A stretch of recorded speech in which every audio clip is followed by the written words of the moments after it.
Syria में मचा है कत्लेआम। शिया मुस्लिमों को चुन चुन कर घर से निकाला जा रहा है और उन्हें गोली मारी जा रही है। सड़क पर लाशों का अंबार है और हर घंटे मौत का आंकड़ा बढ़ता जा रहा है। कभी इस्लामिक स्टेट के आतंक से सीरिया दहला था, जब अबू बकर बगदादी ने आतंकियों को यहाँ रक्तपात किया था। बीच चौराहे पर लोगों की गर्दन काट दी गई थी। फांसी के फंदे पर लोगों को लटकाया जाता था। इस बार सीरिया में जो हो रहा है वो उससे भी भयानक है। सीरिया में हालात तेजी से बिगड़ रहे हैं और गृह युद्ध की आग में जल रहे देश में अब सिर्फ खूनी खेल हो रहा है।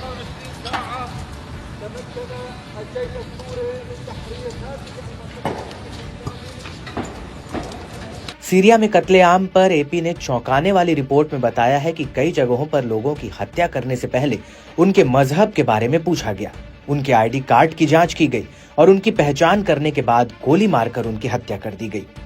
अलावी समुदाय के लोगों के घरों की पहचान कर उन्हें जला दिया जा रहा है। स्थानीय लोगों ने कहा कि ये सीरियाई संघर्ष के दौरान सबसे बड़े नरसंहारों में से एक है। इससे पहले नरसंहार का पिछला आंकड़ा 600 का था। मैं अपने 7 साल के बेटे के लिए खिड़की के पास खाना गर्म कर रहा था, तभी वो ऊपर चला गया। अचानक ऊंची इमारतों से गोलियों की आवाज आने लगी। उन्होंने हम पर गोलियां चलाई। एक गोली मेरे हाथ में लगी और दूसरी गोली मेरे पास से निकली। मैं घायल हो गया और तेजी से खून बहने लगा।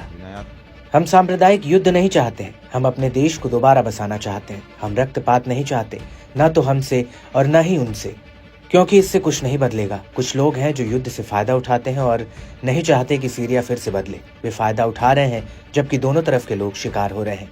हमें ये मंजूर नहीं है, हमें शांति चाहिए। पिछले साल दिसंबर में तख्ता पलट होने के बाद बशर देश छोड़कर रूस भाग गए थे। इसके बाद सीरिया की सत्ता पर उग्रवादी संगठन हयात तहरीर अल शाम का कब्जा हो गया। सीरिया सरकार का कहना है कि असद के वफादार लड़ाकों ने सुरक्षा बलों पर हमला किया, जिससे हिंसा शुरू हुई। वहीं असद के लड़ाकों ने सुरक्षा बलों पर रिहायशी इलाकों पर बमबारी करने का आरोप लगाया है। सीरिया में युद्ध पर नजर रखने वाली संस्था Syrian observatory for human rights ने आंकड़ा दिया है कि सीरिया के लताकिया और टार्टरस में बीते कई दिनों से सेना और पूर्व राष्ट्रपति बशर अल असद के समर्थकों के बीच झड़प जारी है। इस हिंसा से 2 दिन में 1000 से ज्यादा लोगों की मौत हो गई। मौतों का ये आंकड़ा 2011 में सीरियाई गृह युद्ध के बाद सबसे ज्यादा है। संस्था के मुताबिक सुरक्षा बलों ने अलावी मुस्लिम समुदाय के 745 से ज्यादा लोगों की हत्याएं कर दी हैं। इनमें से ज्यादातर को फांसी दे दी गई। इसके अलावा असद समर्थक 148 लड़ाके भी मारे गए हैं। वहीं हिंसा में सुरक्षा बलों के 125 जवानों की भी मौत हुई है। हम एक नए खतरे का सामना कर रहे हैं, जो पहले शासन के बचे हुए लोगों और उनके पीछे बाहरी दलों की तरफ से राजद्रोह पैदा करने की कोशिश है। हमारे देश को गृह युद्ध में ढकेलना चाहते हैं। उनका मकसद है देश को तोड़ना और इसकी एकता को खत्म करना। मेरा दावा है कि पूरी मजबूती और बिना किसी ढील के उन सभी लोगों से निपटा जाएगा जो नरसंहार में शामिल हैं और जिन लोगों ने हम पर हमला किया है। दरअसल सीरिया में अलावी समुदाय के लोगों और महिलाओं से ज्यादती हो रही है। अलावी समुदाय शिया इस्लाम की एक शाखा है जो सीरिया के तटीय इलाकों, खासकर लटाकिया और टार्टरूस में बसा है। ये समुदाय दशकों तक सीरिया की सत्ता में प्रभावी रहा, क्योंकि पूर्व राष्ट्रपति बशर अल असद खुद अलवी थे। असद शासन में इस समुदाय को विशेष लाभ मिलता है, जिसने बहुसंख्यक सुन्नी आबादी में असंतोष था। बशर अल असद के सीरिया से भागने के बाद उनका गुस्सा अब अलवी समुदाय को नरसंहार के रूप से झेलना पड़ रहा है।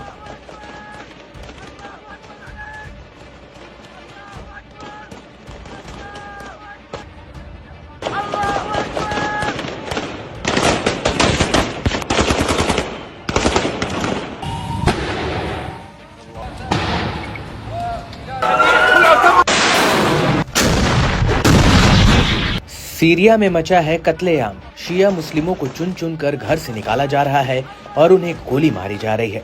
सड़क पर लाशों का अंबार है और हर घंटे मौत का आंकड़ा बढ़ता जा रहा है। कभी इस्लामिक स्टेट के आतंक से सीरिया दहला था, जब अबू बकर बगदादी ने आतंकियों को यहाँ रक्तपात किया था। बीच चौराहे पर लोगों की गर्दन काट दी गई थी। फांसी के फंदे पर लोगों को लटकाया जाता था। इस बार सीरिया में जो हो रहा है वो उससे भी भयानक है। सीरिया में हालात तेजी से बिगड़ रहे हैं और गृह युद्ध की आग में जल रहे देश में अब सिर्फ खूनी खेल हो रहा है।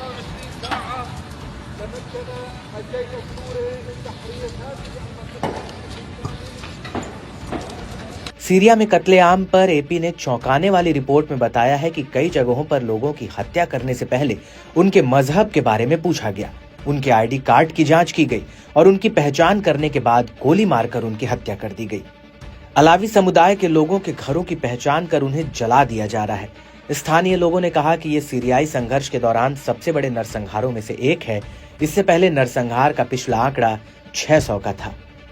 मैं अपने 7 साल के बेटे के लिए खिड़की के पास खाना गर्म कर रहा था, तभी वो ऊपर चला गया। अचानक ऊंची इमारतों से गोलियों की आवाज आने लगी। उन्होंने हम पर गोलियां चलाई। एक गोली मेरे हाथ में लगी और दूसरी गोली मेरे पास से निकली। मैं घायल हो गया और तेजी से खून बहने लगा। हम सांप्रदायिक युद्ध नहीं चाहते हैं, हम अपने देश को दोबारा बसाना चाहते हैं। हम रक्तपात नहीं चाहते, न तो हमसे और न ही उनसे, क्योंकि इससे कुछ नहीं बदलेगा। कुछ लोग हैं जो युद्ध से फायदा उठाते हैं और नहीं चाहते कि सीरिया फिर से बदले। वे फायदा उठा रहे हैं जबकि दोनों तरफ के लोग शिकार हो रहे हैं। हमें ये मंजूर नहीं है, हमें शांति चाहिए। पिछले साल दिसंबर में तख्ता पलट होने के बाद बशर देश छोड़कर रूस भाग गए थे। इसके बाद सीरिया की सत्ता पर उग्रवादी संगठन हयात तहरीर अल शाम का कब्जा हो गया।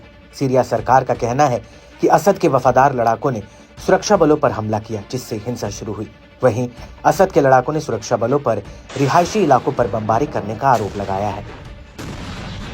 सीरिया में युद्ध पर नजर रखने वाली संस्था Syrian observatory for human rights ने आंकड़ा दिया है कि सीरिया के लताकिया और टार्टरस में बीते कई दिनों से सेना और पूर्व राष्ट्रपति बशर अल असद के समर्थकों के बीच झड़प जारी है।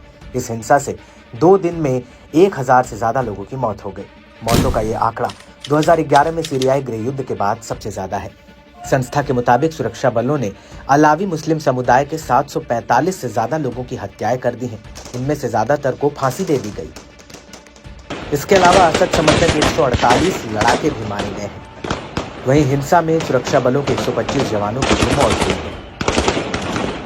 हम एक नए खतरे का सामना कर रहे हैं जो पहले शासन के बचे हुए लोगों और उनके पीछे बाहरी दलों की तरफ से राजद्रोह पैदा करने की कोशिश है। हमारे देश को गृह युद्ध में ढकेलना चाहते हैं। उनका मकसद है देश को तोड़ना और इसकी एकता को खत्म करना। मेरा दावा है कि पूरी मजबूती और बिना किसी ढील के उन सभी लोगों से निपटा जाएगा जो नरसंहार में शामिल हैं और जिन लोगों ने हम पर हमला किया है। दरअसल सीरिया में अलावी समुदाय के लोगों और महिलाओं से ज्यादती हो रही है। अलावी समुदाय शिया इस्लाम की एक शाखा है जो सीरिया के तटीय इलाकों खासकर लताकिया और टार्टरूस में बसा है। ये समुदाय दशकों तक सीरिया की सत्ता में प्रभावी रहा क्योंकि पूर्व राष्ट्रपति बशर अल असद खुद अलवी थे। असद शासन में इस समुदाय को विशेष लाभ मिलता है जिसने बहुसंख्यक सुन्नी आबादी में असंतोष था। बशर अल असद के सीरिया से भागने के बाद उनका गुस्सा अब अलवी समुदाय को नरसंहार के रूप से झेलना पड़ रहा है।